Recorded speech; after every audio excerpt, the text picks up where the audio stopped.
Hey everybody, it's your girl Angie. Welcome back to Kiss My Cheeks TV.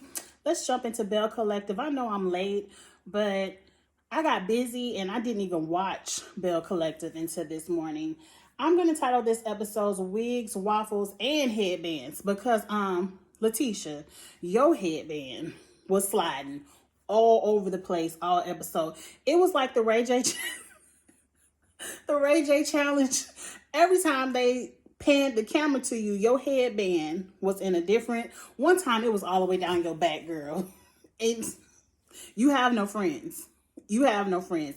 Because me, if you was my true friend, I would be like, girlfriend, take that headband off. It didn't match what you had on anyway. But let's move on. Let's get into the episode. This one didn't give too much, but I'm interested in seeing where this shows go. It hasn't made me lose my interest after episode 2, because let me tell you, that Housewives of Salt Lake City, after episode 2, I was done. That's why y'all seen the reviews fall off. So Belle Collective, you still have my attention. I don't have that many notes, so let's be quick. Cliff, you know, it's gonna take me a minute with the names. Latrice's husband, her daddy, wants to invest in the hair care line because he wants to be like, you run the marketing, I'll make the decisions. And I'm like, what's going on here? It gives me the feeling of whatever he's doing, the wife is now becoming more successful. Maybe the hair, and you know, Black women, we spend money on our hair. So I can see the hair care bringing in more revenue than an income than whatever it is he does. And so now he wants to invest. So if she does ever one day be like, I'm tired of fucking this old ass man, he can say, well, I done put some of my coins in that, give me half. You know, it's giving me a slippery and a slidey hidden intention tease. Like, you ain't trying to invest because you want to help out your wife. You want to just have a piece of it in case it all falls down. That's what he gave me. It's some more to this marriage that we're going to see in the previews, that was shown in the previews. I guess it's going to develop. I was curious when he told her wife, well, if the event is going to be fake, you're going to fit right in. But let's move on. Tisha meets up with Tambra to talk about the brunch. I don't give a damn about that brunch. We're going to get into that some more at the end of the episode. Excuse me. It's something about Tambra. You playing friend of, girl, and you need to be, I don't know what they have in Jackson, but you need to be the peach holder, like the one holding the flute or whatever they're going to hold. You're playing friend of, girl. I need to see more of Tambra, because when we got on to this birthday party, girl, it was your birthday party, but you wasn't in any of the scenes. It took you damn an hour to show up. They done already got drunk and ate their plates of food by the time you showed up. But we're going to get into that. I just need more from you, Tambra. I need more. In the little storyline, let's go ahead and get into it. You was meeting with your little friend, shopping from clothes, and you talking about you froze your eggs and you want to build your radio career. That is great. Nothing wrong with that. But then you want to just drop the tea that an NBA player offered you $1 million to have a baby. I said, girl, where? Girl, who? These NBA players barely want to pay for the child support they fuck around to have on an accident or what, on purpose. They barely want to pay for the kids they got. And you telling me somebody wants to pay you $1 million just to pop out one? I don't believe it. I don't believe it. You couldn't come up with nothing else more interesting. You could have just said you fucked around with an NBA player. Lord, I dropped my notes. Oh, y'all see my little braid. But, girl, do y'all believe it? Do you? Girl, see what he was trying to do, that was his little game to get in your panties. Because, yeah, he would have said, yeah, I'm going to pay you $1 million for this baby. He would have fucked you 2 or 3 good times. He would have had to cut the check first. Because he would have just, you would have been stuck with a baby and he would have been out. I guarantee. Let's move on. Because, Tambra, I just need more. Marie is meeting up with her friend, her BFF, her finger wave sister, to talk shit about this brunch. And what I don't like about Marie I guess you just want to be the villain of the season. Someone has to be, but I feel like you're purposely trying to be instead of just naturally falling into the I don't like you category. It's like you're trying to make people not like you because you know every show needs someone to hate. And usually the person who they hate gets paid the most money. Like Nene, like Kenya. You know, if that's what you want to do, girl, do that. But I liked you last episode, but this week I feel like you're falling into the delusions because you want to talk all this shit about Latrice and what she did at the brunch. Like you weren't the one who started the shit. Like you weren't the one who was like, look at these bundles. This is some bullshit. You know, she didn't say nothing to you, girl, but let's move on. Let's move on. She talks about her kids and her 3 grandkids, girl. She said her oldest son has 3 babies, all under the age of 1. And she the one providing for all of them because the baby mamas will call her. I want to know, is it 3 baby mamas or is there a set of twins in there? I don't know. She said the baby mamas will call her and she be like, call his ass. Them his kids. And then she's sending out the Cash App anyway. It's a story there. And next week it is a story there. And for that point alone, I want to see more of Marie's story. I wish you would just let your life be shown and not want to play into the bullshit of whatever you and Latrice got going on. So Letitia is meeting with, I want to say her name is Dorothy. She is like a tour guide of Ferris Street. I don't want to say I don't care. Because I appreciate hearing about the Black history of this street in this city. But for the sake of the show, it seems like a recycled storyline. Like over there with the Holtz in Huntsville, it's called the Comeback Group. They Comeback Group project. And how that was the center storyline to bring the show together until more things developed and naturally just unfolded for a plot line. I feel like these ladies are not about to invest in this Ferris Street. They just not. I appreciate you talking about it and bringing it up, but the dentist girl already got $500K over here in her practice. Marie already got her building, and it don't look like she trying to, unless Marie want to make her second building on Ferris Street. I don't know, but she don't sound too like she about to do it. Oh, girl with the hair already has her salon, and she's into vending machines and selling bundles. I don't see what she's going to, I don't see how anyone fits into starting something up on Ferris Street. So let's move on. Because I promise you by episode 6 or 7, it's going to be like the Comeback Group. It's going to be disillusioned, liquidated. No longer a plot line. Dr. Antoinette, I like her. I like her. First, Letitia comes over to the house and, you know, she's showing her all of the updating cosmetics and decorations after divorce. She doesn't want it to look like a hunting lodge. She wants it to look more feminine and put her spin on it. I understand, because when you marry, you got to kind of agree sometimes. But that was cute. She done put all the stuff she done found left in the house in a box. She done met up with her other homegirl at the baseball field, and she started pulling the stuff out of the box. I said, girl, all of this stuff look brand new. This looked like some stuff Carlos King bought, put in a box, so you can at least talk about your plot line, your storyline of this divorce. I'm gonna let you live with that one. I like the realness of your storyline. She and her husband wanted children, I guess, right away. And she said she didn't want to have kids right away. She wanted to focus on her career. She wanted to open up her own dental practice. And that was the true tension of what caused them to have a divorce. I can see that. She also said she didn't want to have biracial children because she didn't want them to feel the things she felt in Mississippi, because she said Mississippi was one of the most racist states she's ever lived in. Hey, I ain't lived there, so I don't know. I feel like you can find racism anywhere. But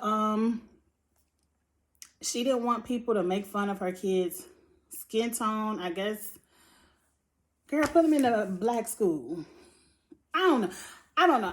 A part of me feels like, why would you marry a white man if you don't want biracial children? And then even if you marry a black man, your children are still going to experience some kind of racism that you have to prepare them for. So love who you love and have the kids you want to have. I don't know. The saddest part of the conversation with the friend is she was like, I don't know who I am anymore now that I'm not a missus. And it is so sad because a lot of women, girl, you are a doctor, a dentist, about to have your own practice. You are gorgeous.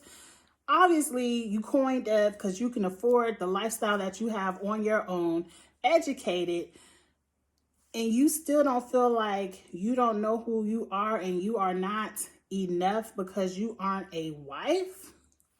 It's a lot of women who find their identity and their value based on if they're married or not. That's why a lot of women think it's shade when they walk around saying, well, at least I got a husband. Look at my ring. You know what you got. You know, your worth shouldn't be tied up into if you're married or not. Because trust me, girl, not my husband. But some of these, look over there at that shit on Atlanta and them Tampa for 3 days. Some of these men ain't worth having. Look at the bullshit Kenya going through. And she love to talk about who married and who ain't. I'm just saying,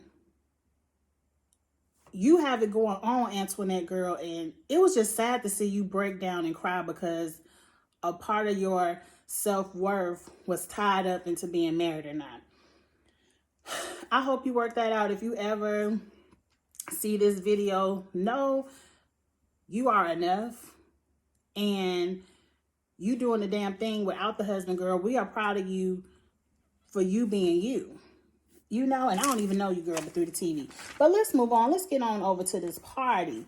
The party looked nice. It was a nice little bubbly pink setup. A nice intimate vibe. Is it intimate? Yeah. A nice little small gathering vibe. I like the party. Let's start off with, I done forgot. Everyone gets there. At first, you know, everyone's sitting at the table before Marie gets there and they want to talk about the brunch. And I think Latrice wants to bring it up. Blah, blah, blah, blah, blah, blah, blah, blah. And, you know, Marie is like, well, yeah, I think you all should talk. Okay, cool. So, not Marie, but Letitia. Marie walks in.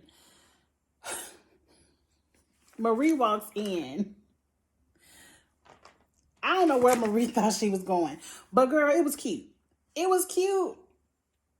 But it was definitely teen too much. I mean, she had on a bra connected to a form-fitting jumpsuit. Girl, the body was snatched. It was thick, but it was snatched. You looked good. Like hell. If I get down to that size, I will wear it. That's some shit I would wear. I would probably wear it on the cruise ship to the club on the cruise. But, you know, I just felt like for an intimate party like that, it was too much. But you was cute. Marie and Letitia are talking, and Letitia wants Marie and Latrice to talk about the brunch situation. This friendship, when I was looking at all the conversations they were having, is very one-sided. Very one-sided. It seems like Marie is the type of friend who you have to big them up. Girl, you so cute. Girl, you so smart. Girl, you doing the damn thing. Yeah, you a boss bitch. Yeah, you rich, girl. Like, she seemed like one of them friends who needs a lot of affirmation for you to be her friend. Because a true friend would have looked at Marie and said, bitch, you started this shit. Go talk to her, apologize, and move on. Because let's just get into it. So Letitia comes up. She wants to talk to Marie. And Marie is like, I do feel like we should talk about it, but this is Tambra's birthday party. this is not the time or the place for us to have this conversation.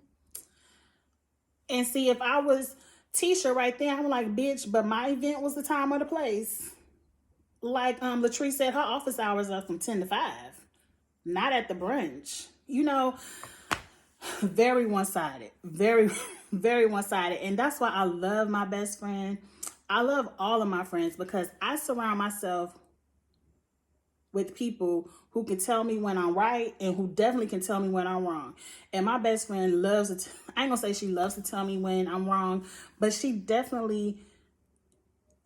not a yes person. She not gonna be like, oh girl, but you a boss, you doing the damn thing. Like, she bigs me up, but then she be like, bitch, you know you shouldn't have did that. You need to apologize. You know, you need that kind of balance in a friendship. So they agreed not to talk then, and she said, well, let's toast to talking later. And everybody's like, yeah, let's toast to talking later. And here go Marie, like she ain't gonna talk. Well, if I toast, it's fake. So I guess you saying you don't want to talk later. Because what was fake about saying you're going to talk about it later? I honestly don't want to hear about it later. Let it go. Let it go. I already told you what happened because you bought the hair, you looked at it, you touched it, you put it up to your skin to see if it fell the way you wanted it, and you paid $600 for it. You gave it to someone, and when you got it back from the person you gave it to, it looked like that. So it sounded like the person you gave it to stole your hair and did a switcheroo, or they probably put too much heat on it and burnt it out. I don't know, but let's not even talk about it no more because it's a stupid argument. Like, you ain't gonna get your money back, girl, so move on. So now she talking about being fake, and you know, this is when Tisha is bigging up her, like, well, girl, you bigger than that. You know, you a boss, and we boss women, and yeah, you a self-made millionaire, blah, blah, blah, blah, blah. Now Marie wants to cry. Now Marie is sitting here crying. Girl, you right, I am a boss. Yeah, I could talk to her. Yeah. And she's like, yeah, I just want them to work it out so we can get on the Ferris Street. And I want to tell you right now, Letitia, these chicks ain't giving you no money for Ferris Street. So let's move on. That's the end of the episode, ain't it? Oh, that's when I said, girl, Marie is not your friend because she ain't told you nothing about your wig. Nothing.